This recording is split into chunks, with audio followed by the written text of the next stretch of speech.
My name is Mohoni, and I thought, so okay, because I'm feeling really nervous about this.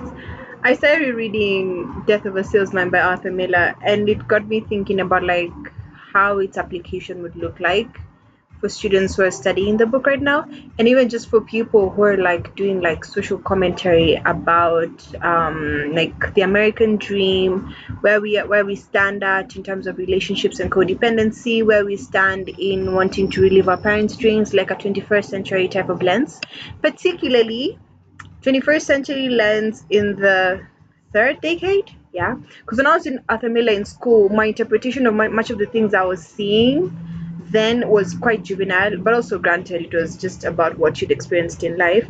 But right now, I think based on what I've known about personal relationships, having gone through a few heartbreaks, capitalism and how it affects me as a Kenyan living in this time, all this psychoanalysis is happening on social media, just even the effects of it and how what we're reading can be interpreted. So, like, I was thinking, if I was an examiner from CIE and we had a question from Death of a Salesman, what is the type of thing I would want my students to present in terms of arguments, right? So yeah, so this will not be in like in particular sense of going chapter after next scene after scene, but mostly just be like commentary. Like we could pick a character, we can discuss a particular theme, and so just go through them as you need. I hope I'll be able to like what is it called, SEO them appropriately so you can find them. If not, I mean, just go through them, it wouldn't hurt. So the first thing I wanted to talk about, I read like the first 8 pages of scene of act one, right, scene one, and I was so struck by what I came to call the self-erasure of Linda, right? How Linda was so attached to Willy. He comes up and he's in his room, but immediately she snaps into take care of Willy mode. It's like it must. So he's veering off the road and he's telling her his events of his story, but she's like, it must have been this, it must have been that, and we repeatedly see her trying to placate him or to make it look like he's not on the wrong, but that other circumstances, maybe him being wary, were in control. When he talks about not getting a promotion at work, she immediately goes back into like self-defending him, right? And it was interesting to see that from the jump we see this woman who is so selfless, and back then I saw it as selflessness, like this woman was all about her man, loving him, wanting to be there for him, offering him support. But the more that I read, I was like, this is very unhealthy codependency. Immediately, it took me to a particular couple. I don't think I'm allowed to mention names. I don't know. A couple in Hollywood, and I watched the story being demonstrated as one of the like most prevalent examples of being so codependent, right? Like the man feeds off of this energy, but you keep supplying this energy because you need him to be a particular way. You need him to be continually wounded so that you can feel good about where you stand, right? And one of the questions I asked myself is, would Linda change if she lived in a time like mine? Knowing what I know now, would she address Willie Loman differently? Would she handle her family differently? Would she actually get a divorce from Willie, right? Or would she continue to stay in that state? And what I figured was, I think she would stay because the amount of dependency that she has with Willie means that this babe cannot survive by herself. She would most likely kill herself. Like the end that we see where Willie wants to commit suicide. I don't know if he does. I'll get to the end of the book, right? But she would need him. She needs him to be alive. He is her purpose. If he does not exist in the way that he exists, Linda has no purpose. Because even her relationship with her kids is tied to how she relates with Willie. And even how she chooses to think about them is really interpreted through the eyes of Willie, right? And so her self erasure, the questions now became, what led to Linda being this shell that she does not exist outside of this man? What led her to this state where marriage is the all in all for her? what led to this state where we rarely see her talk about herself and her needs, but it's always about her family. And it took me back like the American dream, like the definition of it, right?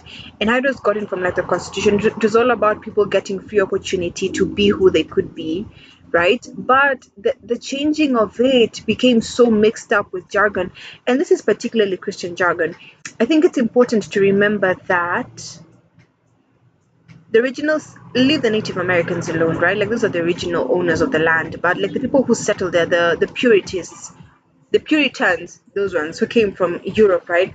When they came to America, they came with a lot of doctrine, right? Like Christian doctrine, and much of it was really skewed because we can't blame the Bible for that. I stand on that. It was their interpretation of what they read, and they came, and that affected even what they created in their constitution. Because even all through and through, America cites to be in God we trust, that they, just a godly vein that runs through their system. And so this American dream was pegged upon a foundation that was quite biblical, right? Or quote unquote biblical, very religious. And and this is telling, even because as a state, as a country that was colonized by the British Empire, there is a lot of Christianity even in our national anthem. Like for instance, our national anthem begins as "O God of all creation." He is a common theme in how we govern our land, right? And so it became like how much of this American dream that was sold to the people of America was founded upon religious bearings, right? And I was just watching something in one of the scriptures, I think it was Corinthians, where Paul talks about how women should be silent. No, it's in Timothy, where he demonstrates that the women in church should be quiet, they're not allowed to speak. And this man was actually debunking the fact that Paul was not stating it as a statement to tell them what to do, but rather he was quoting a lie that people were reading or using, garnered from Jewish tradition. So there's this thing called the Talmud. The Talmud is like a set of oral traditions. So people get a law, but then they develop their own ways of interpreting that law. And then soon enough, what they developed as their traditions becomes like quote unquote the law. So by the time the Gentiles were getting this message about Jesus, they they got it mixed up with certain traditions that the teachers of the law, who are predominantly men, had passed down, such as women were filthy, a woman's voice was seductive, so she should keep quiet. It was shameful for a woman to speak in the company of men. Women were mentally inferior to men. Now these became like the traditions, they were passed on, passed on, passed on. So at the time when they were spreading the gospel, because it was predominantly the Jews who started spreading the gospel, right? They spread it out with these ideas. Okay, so when the Puritans come to America, they come with these ideologies of their traditions mixed with what they read in the Bible, plus what they deem to be acceptable based on like their cultural appropriations, and then they form this dream that they sell to everybody. But then how it is presented to women presents such a different vein, because now the woman is a homemaker, and we see that all through countries that were colonized by white people, the woman has to be at home, right? Her job is to bear children. Her job is to submit at home. Her job is to provide like an emotional cushion and social cushion for her husband to thrive, to go out there and quote unquote hunt and provide for his family, right? And even when you go on social media, like these days I'm on Instagram, like, and I'm seeing, when you see a post that is so quote unquote pro feminist, there's always a man talking about how the woman's position is at home, making food, bearing kids, keeping the home clean, and her job is to support her man. Even in our society, in the African society, and I think it's just in the Kenyan sphere, it's just lately that we've gotten so tired of that type of role. But for the longest time, you being married was a crown on your head. That's why you sit through abuse, you'd sit through so many things that you would not take ordinarily, because you were told that your crowning achievement as a woman was that. Even if you went to school, the highest you could go is giving birth and staying at home, right? And so this self-erasure that I talked about in terms of Linda is seen in how she was sold that dream. And it makes you wonder, like, what was Linda's background? Who taught her how to think like that? Who taught her that what she saw, or what she's producing in her relationship with Willy and with her kids was the right thing to do? Does she even believe that it's the right thing to do? Or is she doing this because she sees no other way, right? And that maybe society has no room for her to develop what she thinks would be the alternative to this. Plus, who is Linda without Willy? right? How does she provide for herself? Can she get a job? Does she have any marketable skills that she could go and make money off of, right? Or was Willy the all in all for her? Yeah.